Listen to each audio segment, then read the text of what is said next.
के बिस्तर पर लेटा जाए और नींद ना आए, जबकि अलग सुबह ड्यूटी या जरूरी काम से भी जाना है। चाहने के बावजूद नींद आंखों से कोसों दूर होना, इसकी क्या वजह हो सकती है? ये सवाल है जो अक्सर हम सबके ज़हनों में कभी ना कभी उभरता है। कोई काम अधूरा रह गया है, शायद उसकी टेंशन है, या कोई और ज़हनी दबाव है। आने वाले इम्तिहान की परेशानी है, या पार्टी के इंतजामात की टेंशन। बिस्तर पर लेटने के बावजूद ज़हन में सोचों का जैसे एक सैलाब है। तंग होकर गैजेट पर वक्त जाया किया, फिर से कोशिश की, करवटें बदलते बहुत वक्त हुआ तो झुंझलाहट ने जगह ले ली। नींद, नदारत। बहुत से लोगों के लिए ये स्ट्रेस वक्ती होता है और जल्द हल हो जाता है, कभी एक आध रोज और कभी हफ्ते में। मगर लंबे अरसे तक बेख्वाबी एक टेंशन या एंजाइटी की तबीयत में बेचैनी और मूड में खराबी का बाइस बनती है, और इंसान नींद ना आने या बेख्वाबी के चक्कर में फंस जाता है, जिसको इंसोम्निया कहते हैं, जो दुनिया में एक बहुत कॉमन बीमारी है। बालिग शख्स को 7 से 8 घंटे औसतन रात के औकात में सोना जरूरी है। छोटे बच्चों का दौरानिया औसतन ज्यादा होता है, बढ़ाकर 10 घंटे। नींद का आना हमारे कुछ केमिकल्स और हार्मोन्स की वजह से है। थकावट हो या रात का अंधेरा, बिस्तर पर हो या इर्द गिर्द का माहौल, आपके दिमाग को एक सिग्नल देता है। जहां पर मौजूद पाइनियल ग्लैंड से एक हार्मोन मेलेटोनिन का इखराज होता है। इसके अलावा हमारा जिस्म जो फ्यूल इस्तेमाल कर रहा होता है वो सादा शुगर या ग्लूकोज की सूरत में है, जो जिस्म में एनर्जी पैदा करने का बाइस होता है।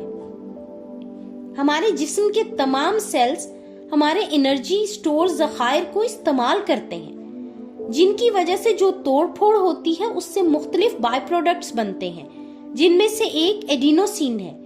ये वो केमिकल है जो नींद का बाइस बनता है और इसकी ज्यादती जिस्म पर असरअंदाज होती है, जिससे सुस्ती या गनूदगी की कैफियत पैदा होती है।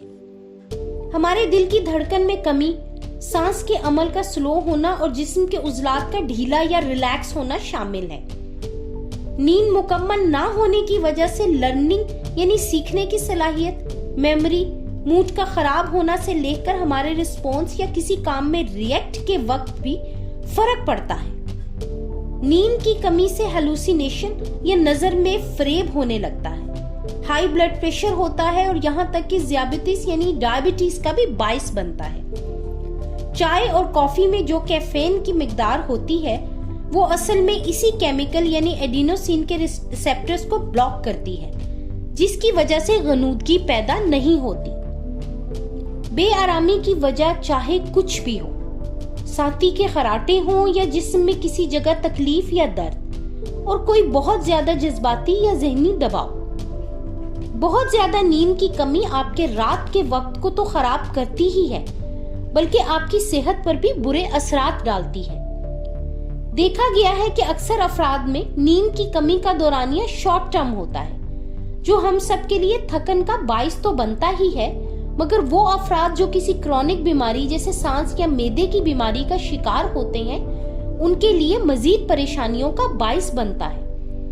अगर नींद की कमी का मर्ज बढ़ जाए और लॉन्ग टर्म हो तो फिर इंसान बेडरूम में जाने से ही एंजाइटी का शिकार होता है और दिमाग स्ट्रेस रिस्पॉन्स सिस्टम के तहत काम करने लगता है, या दूसरे लफ्जों में यूं कहिए कि हमारा दिमाग हाईजैक हो जाता है और जिस्म में फाइट फ्लाइट फ्रीज केमिकल्स या हार्मोन्स का सैलाब आ जाता है, जो कॉर्टिसोल और एड्रिनल हार्मोन्स की सूरत में हमारे खून में शामिल होते हैं, जिसकी वजह से दिल की धड़कन तेज और ब्लड प्रेशर हाई हो जाता है और जिस्म एक खास कैफियत में चला जाता है, जिसे हाइपर अराउजल स्टेट कहते हैं, जिसमें जिस्मानी और ज़हनी तनाव बढ़ने से दर्द के एहसास में ज्यादती, हिजान, चौंकना, बेख्वाबी, नकाहत और शख्सी अफाल में खराबी शामिल है। इस हालत में नामुमकिन होता है कि आप मामूली सी आवाज को नजरअंदाज कर दें। नींद आ भी जाए मगर मुकम्मल पुरसुकून नहीं हो पाते। हमारा दिमाग अपने अफाल को अंजाम देने के लिए एनर्जी मुकम्मल तौर पर ग्लूकोज से लेता है जब हम सो रहे होते हैं, تو ہمارا میٹابولزم کچھ سلو ہو جاتا ہے اور گلوکوز سٹور ہو جاتا ہے. زیادہ استعمال نہیں ہوتا بلکہ بیدار ہونے کے بعد استعمال میں آتا ہے. پوزیٹرون ایمیشن ٹوموگرافی یعنی PET اسٹڈی کے ذریعے سے پتا چلتا ہے کہ ایڈرینالین کیمیکل ہے جو میٹابولزم کو تیز رکھتا ہے اور یہ نیند نہ آنے کی وجہ ہوتا ہے. مطلب یہ کہ ہائپر اراؤزل سٹیٹ میں جب آپ سو رہے ہوتے ہیں تو بھی دماغ مسلسل کام کیے چلا جاتا ہے اور دماغ کی مکمل انرجی یا گلوکوز استعمال ہوتا رہتا ہے. یہی وجہ ہے کہ ایسے افراد زیادہ تھکاوٹ اور کنفیوژن کا شکار رہتے ہیں اور ایسے یہ سرکل چلتا رہتا ہے. جب یہ دباؤ اور بے چینی کا سرکل کئی ماہ تک چلتا ہے تو یہ ایک مستقل مرض یعنی کرونک انسومنیا کا روپ دھار لیتا ہے. اس مرض کے تمام کیمیائی عمل بالکل انزائٹی کی طرح ہوتے ہیں اور کچھ فرق کے ساتھ ڈپریشن سے بھی مشابہت رکھتے ہیں. اسی وجہ سے کوئی ایک مرض دوسرے میں آسانی سے تبدیل ہو جاتا ہے. خوش قسمتی سے بے خوابی کے اس سائیکل کو توڑنے کے بہت سے ایسے عوامل ہیں جس کے ذریعے ہائپر اراؤزل سٹیٹ میں جانے سے بچا جا سکتا ہے.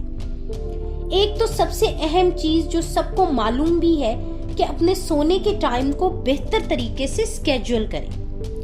اپنے بیڈ روم میں اپنے مزاج کے مطابق کم سے کم لائٹ رکھیں. روم ٹیمپریچر بھی معتدل ہونا چاہیے. اپنے بستر کو بار بار تبدیل نہ کریں. اگر نیند نہیں آ رہی تو کمرے سے نکل جائیں اور اپنی پسند کی ایکٹیویٹی میں مصروف رہیں. اپنے سونے اور جاگنے کے اوقات کو ریگولیٹ کریں. یہ فطری سرکیڈین ردم ہمارے ہارمونز کے زیر اثر رہتا ہے. رات کے اوقات میں برائٹ لائٹ کے استعمال سے پرہیز کریں. نیند آور ادویات سے جہاں تک ممکن ہو دور رہیں. ان ادویات کے استعمال سے عادی ہونے کے علاوہ زیادہ مشکلات کا شکار رہیں گے. بے خوابی کے افراد میں صرف 8% تک ہی کرونک انسومنیا کا شکار ہوتے ہیں. ایسے لوگوں میں سرکیڈین ردم 12 کی بجائے 24 گھنٹے کا ہوتا ہے. اس کی بڑی وجہ DSPD یعنی ڈیلیڈ سلیپ فیز ڈس آرڈر ہے.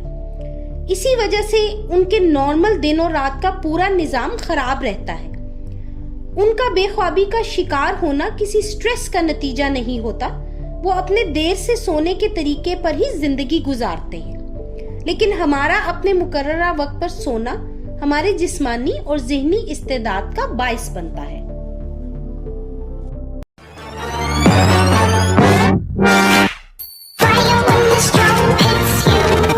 That's it, friend.